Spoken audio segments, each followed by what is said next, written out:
ஆண்டவருடைய பிள்ளைகளாகிய உங்கள் ஒவ்வொருவருக்கும் எங்கும் நிறைந்தவர்களுடைய சார்பாக வாழ்த்துக்களை தெரிவித்துக் கொள்கிறேன். இந்த நாளில் ஒரு வசனத்தை நாம் தியானிக்கலாம். ஏசாயா எழுதின புஸ்தகம் 66ஆம் அதிகாரம் 13ஆம் வசனத்தை நாம் தியானிக்கலாம். இன்றைக்கு செய்தியினுடைய தலைப்பு என்னவென்று சொன்னால், தேற்றுகிற தெய்வம் இயேசு கிறிஸ்து என்கிற தலைப்பிலே நாம் தியானிக்கலாம். தேற்றுகிற தெய்வம் இயேசு கிறிஸ்து என்கிற தலைப்பிலே நாம் பார்க்கலாம். தேற்றுதல் என்று சொன்னால் என்ன என்று நாம் பார்க்கும்போது, துணையாய் வருதல், துணையாய் இருத்தல் என்பது பொருள்.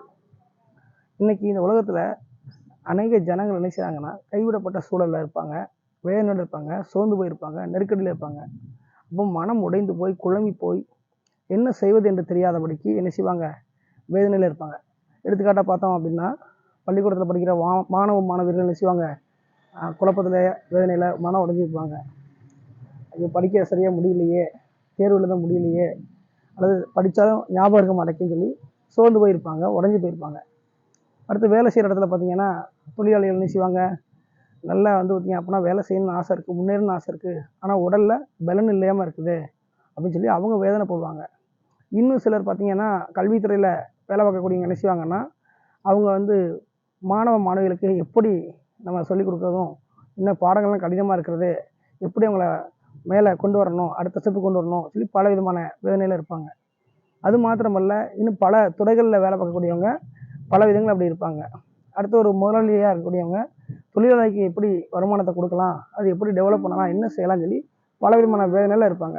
இது போன்ற பலவிதமான ஒரு வேதனையிலையும் சோதனையிலையும் உடைஞ்சி போய் நொறுங்கி போயிருக்கக்கூடிய நிறைய நபர்கள் தேற்றுவதற்கு துணையாக நிற்பதுக்கு ஆள் இல்லையே, சப்போர்ட்டில் தனியாக இருக்கமே, என்ன செய்ய அப்படின்னு சொல்லி பல குழப்பத்தில் இருக்கலாம். இப்படிப்பட்ட ஒரு சூழ்நிலையில் அவங்க எதிர்பார்க்குற மாதிரி அநேகர் இல்லை. அவங்க இல்லாமல் போகிறதுனால அனைவரும் மனம் உடஞ்சி மன அழுத்தத்துக்குள்ளே போய் என்ன செய்கிறாங்க, பலவிதமான நோயிலையும் வேதனையிலையும் சிக்கி அனைவரும் மன அழுத்தத்தில் பாதிக்கப்படுறாங்க. அப்போ இப்படிப்பட்ட ஒரு சூழ்நிலையில் இருக்கக்கூடிய ஒவ்வொரு ஜனங்களுக்கும் அவங்களுக்கு துணையாய் நின்று, அவங்களுக்கு துணையாய் வந்து அவங்களை ஆற்றி தேற்ற இயேசு கிறிஸ்து ஆயத்தமாக இருக்கிறார். அதான் இன்றைக்கி செய்கிற தலைப்பு என்னவென்று சொன்னால், தேற்றுகிற தெய்வம் இயேசு கிறிஸ்து சொல்லி பார்த்தோம்.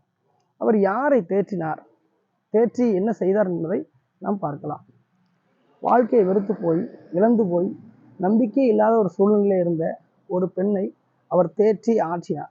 அது யார் என்று சொல்லி பார்க்கலாம். எடுத்துக்காட்டாக பார்க்கும் பொழுது லூக்கா எழுதின புத்தகத்தில் பார்த்தீங்க அப்படின்னா 7ஆம் அதிகாரத்தில் ஒரு சம்பவத்தை பார்க்கலாம். ஒரு ஏழை விதவை என்ன செய்கிறா இருக்கிறாங்க. அவங்களுக்கு இருந்த ஒரே பெண், அது அந்த ஏழை விதவை ஒரே பெண். அந்த ஏழை விதவை பெண்ணுக்கு ஒரு பையன் இருந்தான். அந்த பையன் இறந்து போகிறான், வாலிப பையன். அப்போ இறந்து போய் அவன் பார்த்திங்க அப்படின்னா ரொம்ப வேதனையோடு நினைச்சாங்க. எல்லா ஜனங்களும் அழுதுட்டு இருக்கிறாங்க, வேதனையோடு இருக்கிறாங்க. இவங்க உடஞ்சி போயிட்டாங்க, கணவன் இல்லை, உதவியாக இருக்கிறாங்க. அது மட்டும் இல்லை, பெண்ணாக இருக்கிறாங்க. அடுத்து எப்படி வாழ்க்கையை வாழ போகிறோம், யாருமே சமுதாயத்தில் நம்மளை என்ன சொல்லுவாங்க அப்படின்னு பல விதமான உடைந்து போய் ஆறுதல் இல்லாமல், தேற்றுதல் இல்லாமல், ஒரு துணை இல்லாமல், சப்போர்ட் இல்லாமல் வேதனையோடு இருக்கக்கூடிய சொல்ல இருக்கிறாங்க. அப்போ துக்கம் நிறைந்த கூட்டத்தோடு அந்த நாயின்கிற அந்த ஊர்லேருந்து வெளியில் வராங்க, அந்த அடக்கம் பண்ணதுக்கு வராங்க.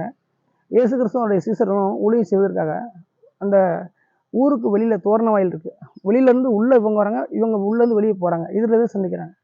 அப்போ அப்படிப்பட்ட ஒரு சூழ்நிலையில் தேற்றுவதற்கு துணையாக யாருமே இல்லையே அப்படின்னு சொல்லி கலங்கி கொடுக்க அந்த பெண்ணை பார்த்து முதலாக என்ன செய்கிறார், மனதுருக ஆரம்பிக்கிறாரு.